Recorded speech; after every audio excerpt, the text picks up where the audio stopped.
Well, good morning. Thanks very much for joining us. It was another busy week last week in local politics, with Boston's rent control plan now headed to Beacon Hill as they digest Governor Healey's tax cut and budget proposals. Here to talk about all of that and maybe more is our guest, making her first appearance here since her elevation to the office of Lieutenant Governor, Kim Driscoll, the former mayor of Salem. Governor, welcome. Great to be here. For those who don't know, that is the proper way to address the lieutenant governor, is as governor. So I've learned. And you know, the actual promotion will have to wait a few years, right? Oh, I'm very happy with what I'm doing right now. Okay, good answer. All right, thanks for being here. So, Governor, supporters argue rent control is needed to slow down price gouging and keep low and moderate income people from just being displaced. Opponents claim past experiments with rent control have failed to produce those desired effects and actually have a negative impact on the creation of affordable housing. Whose side are you on? You know, there's no doubt we have a full-on housing crisis in Massachusetts. There's not enough housing to meet the current demands at all levels, not market rate, not affordable, certainly not truly affordable for our most vulnerable populations. And we really are trying to partner with communities and make sure they have the tools they need.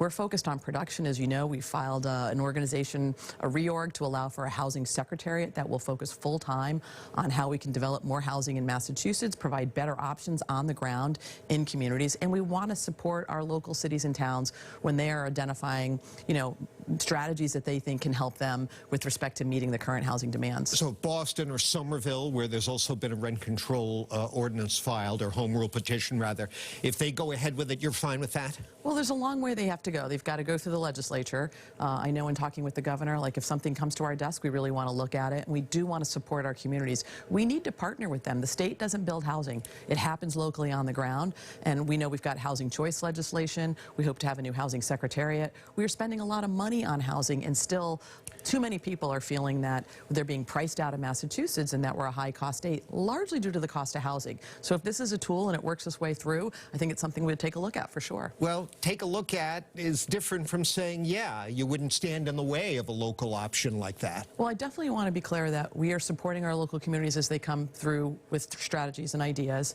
and we also know that it's got a process to get through. We don't know what it's going to look like finally, so it's hard to say 100% we're going to, you know, be all in on something, but we do want to support communities, and that partnership is critical, not just for preserving the housing that we have, but for really meeting the housing demand. We have 200,000 units that we're short in Massachusetts. We're not going to tackle this issue unless we produce a lot more housing. So that's our main focus right now. Well, now your administration and the previous one has emphasized using both carrots and sticks to prod communities to make their zoning more conducive to housing development, multifamily housing in particular.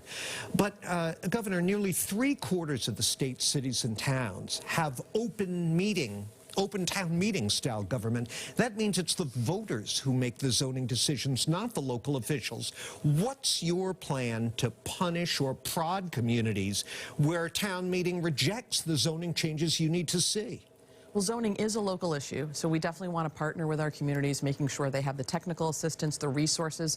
Sometimes the reason communities don't want to support new housing is because of the infrastructure needs they have on the ground to support it, wastewater, traffic. But we need a full-on campaign to recognize that without more housing, we're hurting the people we care about most in our communities.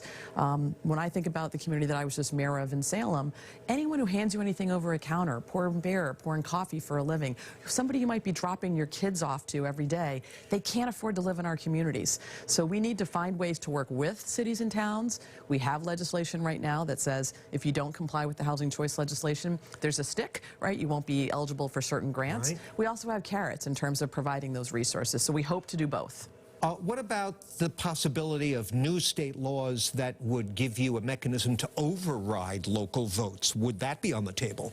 You know, we are seeing some states take that action. We're a new administration. We want to work with cities and towns. I don't think we want to come in Bigfoot. Right now, we want to provide technical assistance, provide resources, and a full-on campaign. City leaders are smart. They know that their communities are struggling to meet their housing demands, and that's hurting constituents. So right now, we're focused on tools that can get the job done in terms of creating new housing and working with local governments. But you're not eschewing tougher measures down the road. We're 2 months in, okay. and so I think it's fair for us to say we want to work with you. Okay. But if everybody is saying no for housing, we're never going to meet our demands. So we have to be open to ideas, but right now we want to be partners in getting this work done.